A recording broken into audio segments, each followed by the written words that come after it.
It was a hostile environment. Fans weren't kind to Penn State. Backup quarterback had troubles. You look back and go, how do they apply now? No, I'm worried about the things that we have to do to have our team prepared.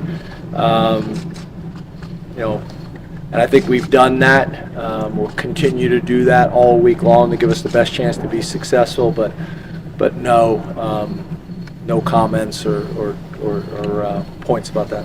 James, you referenced on Tuesday that Kalen King's not being targeted much. When a guy is commanding that kind of respect, what does it do? What is it doing so far for this defense? Well, it's interesting because he was in a similar situation, with Joey, to a degree. But yeah, I think it shows a lot of respect for him. It also shows that we have other playmakers on the field. It's not like you can go away from him and then have success throwing other places when we were able to get 4 interceptions and also fumble recovery. So, I think you guys know I kind of went into this in detail about my respect and appreciation for the guys that we got in our DB room, as well as the coaches that are coaching them. And that's really what you want. You really want DBs and specifically corners out there that can cause problems and make things difficult for you. And if you decide to go away from one corner because he's so well respected nationally, and then you go to the other corners and those guys intercept. I think those guys had 2 interceptions. Then obviously that's positive. James, when you first got here, did you have an appreciation for what the whiteout could do with respect to recruiting before you actually experienced one? And can you talk about the impact that it has in that kind of phase of the program? Yeah, not really. I think growing up, obviously, I had a very good awareness, obviously, growing up just outside of Philadelphia of what Penn State was and what it was all about, but not to the level that I understand and appreciate it now. I'd never been to a game here. I came to a camp here, I think, when I was in 10th or 11th grade. But no, I didn't have an understanding or an appreciation of the whiteout. But now, obviously, not only is it impactful for us, you think about how many of our guys talk about their recruiting process and how the whiteout had a big impact on that.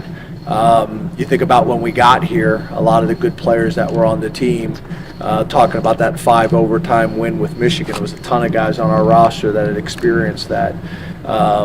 So it's meaningful. It's not just meaningful for our football program.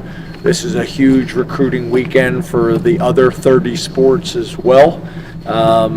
It'll be, as you guys know, it'll be in some ways a zoo this weekend. It'll be an increase of probably 250,000 people in town, 110,000 people in the stadium, another 100,000 whatever tailgating, which is something I still look forward to doing at some point in my life. Tailgating sounds awesome.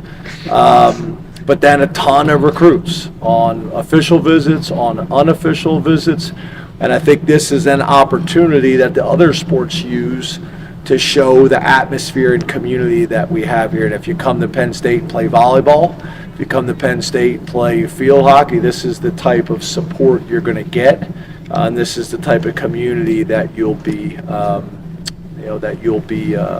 able to experience. And then not only that, all of these nationally televised games, but also obviously specifically the whiteout, it's more than just athletics. It's an opportunity to showcase the entire university as a whole. James, as seasons get older throughout the course of your coaching career, have you found that the emotion of how excited you are about how good a team can be is stronger or not as strong as the paranoia of the things that can get in its way?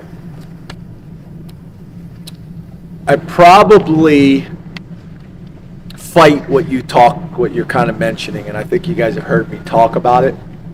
I think what happens a lot of times with coaches, the wins can become expected, and the losses can be really kind of impactful. And you fight that, right? You want to. I tell myself, and I tell the coaches, and I tell the teams, you got to appreciate winning and what winning takes. And you look around the country and there's examples, and I show the team and show the staff each week, there's examples of games every week that they weren't supposed to win or they weren't supposed to lose, whatever vantage point you're looking at it from. So, I fight that, but I do think there's a natural tendency of that, whether it's the impact of a loss emotionally, or whether it is the paranoia of the possibility of a loss. I don't want to become that bitter, old, paranoid coach, which I called my sister the other day. I don't know if I told you guys this or not. She goes, "Hey, you look like you've lost weight." She goes, "I was shocked at how gray your goatee was." So it's like there's positives, but then there's also, some issues there. And it's kind of the same way with the game is I want to enjoy the wins. I want to enjoy the preparation. I want to enjoy all the things that go into it. I don't want to take it for granted. I don't want the stadium and the atmosphere to be taken for granted by me, the players, anybody, because it is special. But I fight those negative things that you're talking about because I don't want to become that guy. But I can see how it's possible. James, yesterday you talked at length about Terry Smith and his contributions to the program. And one of the things you said was that he coached these guys hard without crossing the line. What does that look like out here? Could you give us an example of that? Maybe how do you see that a little bit more? Yeah, well, I think there's a way that you can coach guys. I think first of all, it starts with relationships, right? These guys knowing that you truly care about them as a player and their careers and their futures, but also that you care about them academically and you care about them personally and their families. And I think once that is established and known and that trust is built, then you can coach guys really hard. And that may be screaming and yelling. That may be demanding. That may be holding guys accountable. But there's a line that you don't cross where some people make the mistake where it becomes personal. Or it becomes demeaning.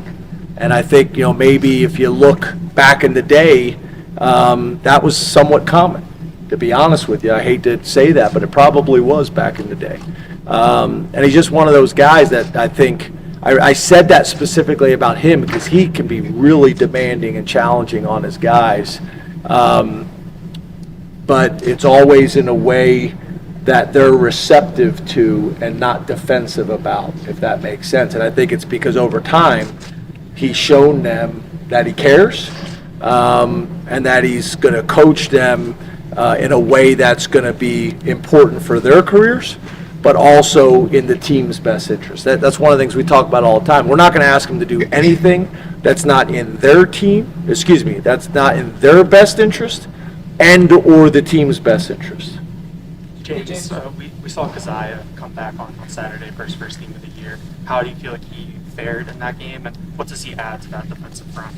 I think he did some good things. As you guys know, he's big, strong, powerful. He's athletic. He's quick.